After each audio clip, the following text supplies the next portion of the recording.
Would you believe a fallen log in the bushland was the inspiration behind this distinctly curved home? But not only that, the owners wanted to make the most of these impressive views, use passive house principles, smart technology, and it all had to be bushfire resistant as well. It all adds up to one seriously impressive home.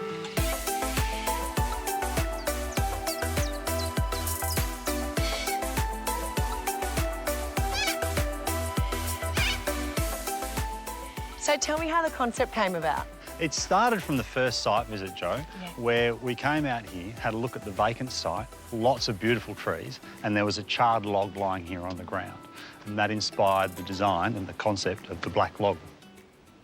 So what was the reason for the curves? Well, they serve a few purposes. Firstly, it's a very interesting shape and marries in with the aesthetic, but it also works really well in a bushfire sense because we keep the leaf litter and the bark falling off as it sheds throughout the seasons. So you're not having to worry about clearing out gutters and... Absolutely, Jo, and for the homeowners in particular. For a retiring couple who wanted something that was very easy to live in and maintain, it just worked beautifully for them too. Now, obviously, it had to be bushfire resistant, so what were the restrictions with that and how did you solve them?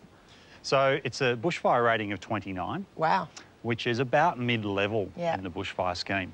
And so we had to use claddings that were rated and accredited to that particular standard.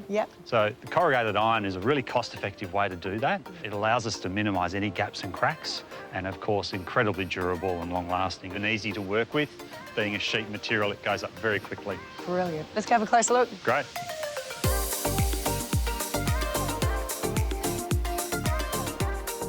Thank you. Come on in. Oh, wow.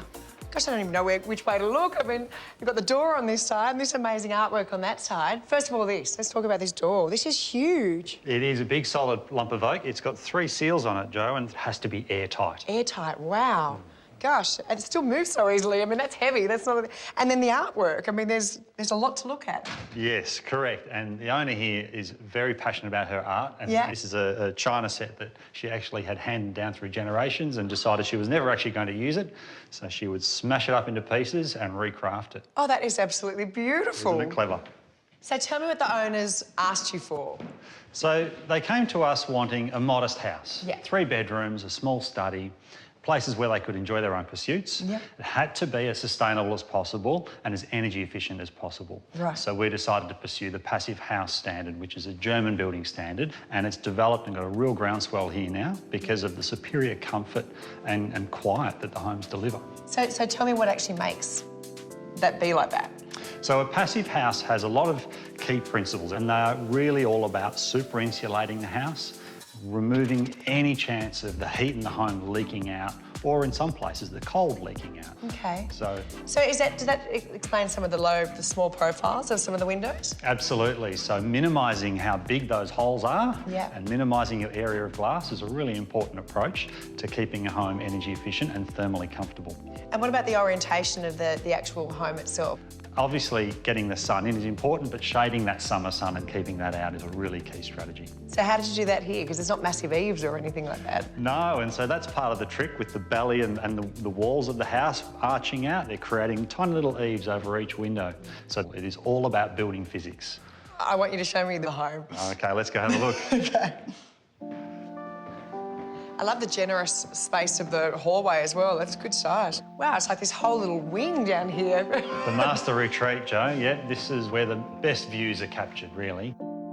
God, I can't imagine waking up to that. It's spectacular. Absolutely, a little bit of morning sun comes through from the Warburton Ranges. Oh, it's beautiful. What about blinds? Here we've put the blinds on the outside, so they control the sun. So they'll roll down automatically off a little control switch, which is on the wall over there. I've got to say, one of the things from when you first come down that driveway and you first see the home, it is so much deceptively bigger once you're inside the home.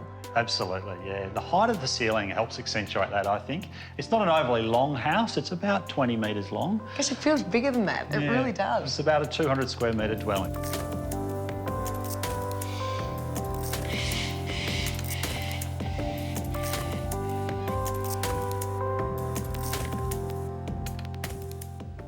So obviously you've done a lot with the actual home design for it to be bushfire resistant, but what other things have you got in place if there was a fire to come through this area? Because we know Victoria, like so many parts of Australia, have been decimated with bushfires. Absolutely, Jo. And so one of the key strategies was actually to install this fire bunker.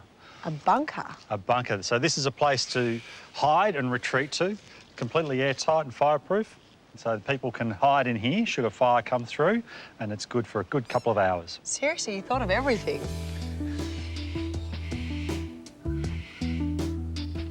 What do you love most about this home design, and why do you think it works so well for the owners? I love being inside the house and looking out through the windows. Every window is like a picture frame.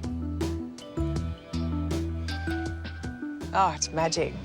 Honestly, I don't want to leave. There's something about looking out over a view like this that just, you feel like you're a million miles away, don't you? Yeah, it really is very quiet and calm. It's very pretty. Yeah.